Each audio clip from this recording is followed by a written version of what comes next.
alleged secret sex tape spreads like wildfire on social media. The critical care block at the Princess Margaret Hospital is commissioned, and Prime Minister Perry Christie intervenes on behalf of embattled Port Charlotte MP Dr. Andre Rollins. We've got those stories and a whole lot more. I'm your host, Krishna Virgil, and this is the Tribune's Top 5.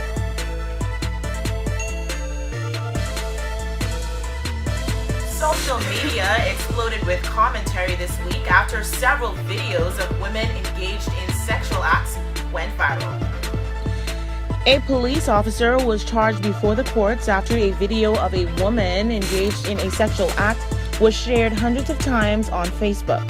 Edmund Lewis, 28, was arraigned before Chief Magistrate Joy Ann Ferguson Pratt. He stands to be convicted for one count of child pornography. He was not granted bail and will remain on remand until March 9th. When he stood before Chief Magistrate Pratt, she said, quote, "You have a presumption of innocence and I make no comment on that, but you are from an esteemed organization. A matter like this should not come before any court pertaining to a police officer," end quote. The Chief Magistrate said she would alert Bahamas Department of Corrections officials to any security concerns that may arise because Lewis is a police officer. Prime Minister Perry Christie on Wednesday night vigorously defended Bank of the Bahamas Managing Director Paul McQueenie, saying that the clearing bank grew impressively in several areas under his more than a decades-long leadership. Mr. McQueenie submitted his resignation last month. It will take effect in June. Mr. Christie said he could not blame Mr. McQueenie for resigning because he had been unfairly blamed for BOB's problems over the last year. He was referring to the Free National Movement, which has continuously been critical of operations at the bank and called for the firing of Mr. McQueenie and the bank's board of directors. At Parliament, the party continued its questioning of operations at the bank, with F&M Deputy Leader Peter Turnquest posing several questions to the government regarding Bahamas Resolve Limited. This prompted Mr. Christie to make a lengthy intervention about the bank during the evening session of the House. Mr. Christie attributed the trouble at BOB to the 2008 global economic recession. Nevertheless, he said the bank's losses did not begin until about 2 years ago.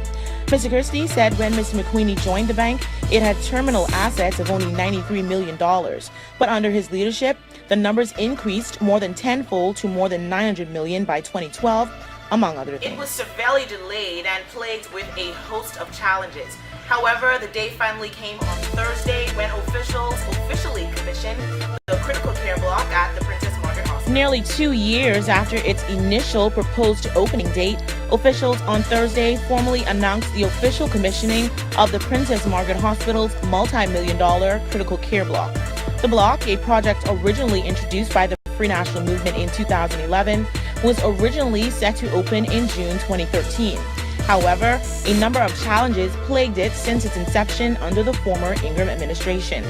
At the official commissioning ceremony at the Princess Margaret Hospital yesterday, Prime Minister Perry Christie said although the project has not been without challenge, its commissioning was a reminder of how far we have come in terms of the level of quality of healthcare that is available in our public institutions. He also reaffirmed the government's commitment to ensuring that every citizen of the Bahamas has full access to quality care when they need it, referring to the proposed 2016 rollout of the national health insurance in the country. The new block holds 18 recovery beds, 20 private intensive care unit rooms, a central sterile department, administrative facilities, new laboratory facilities, and a new main entrance that is disability friendly. According to officials, it also has the capacity for family members to sleep over with their hospitalized loved ones. Despite a 3% increase in murder last year, Police Commissioner Ellison Greenslade on Tuesday said that serious crimes in the Bahamas decreased by 18% in 2014 compared to 2013. According to police statistics released by Mr. Greenslade, the decrease in serious crimes was influenced by decreases in manslaughter, rape, attempted rape, unlawful sexual intercourse, armed robbery, and robbery, which all decreased by 25%, 29%, 45%, 33%, 10%, and 4% respectively. The commissioner said despite the best efforts of the police, the Bahamas still recorded 123 murders, an increase of 3% over the figure of 119 that was recorded in 2013. He blamed prolific offenders for the high murder rate. According to the police figures, attempted murder rose 47% from 15 cases in 2013 to 22 cases in 2014.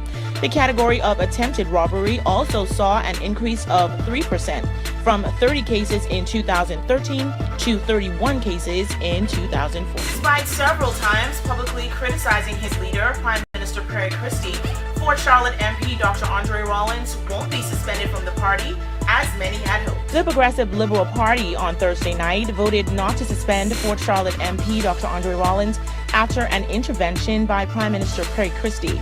Following a 3-month-long disciplinary process, the party's National General Council unanimously decided that it would not accept the recommendation put forth by its disciplinary committee. Mr. Christie told the media outside the party's headquarters that he asked members to demonstrate their support in his leadership by accepting his recommendation to let the matter rest. He said it was now up to Dr. Rawlings to demonstrate his character and whether he supported the PLP. Mr. Christie said, quote, "I wanted people to know my own philosophy when it comes to governance of a political party and when it comes to the Progressive Liberal Party. That had in its own past denied me a nomination, invited me back in, made me a cabinet minister, and enabled me to become leader of the party and prime minister. That party has historically demonstrated, in my case, a level of understanding and maturity." End quote. The party's National General Council met in unprecedented numbers to decide on the fate of the outspoken MP, according to Mr. Christie, who said he called on stalwart councillors throughout the country. Want to get in on the discussion? Well, here's how you can. Just log on to our website at www.tribune242.com, like us on Facebook, the Tribune News Network, send us a tweet at Tribune242, or subscribe to our YouTube page, Tribune242.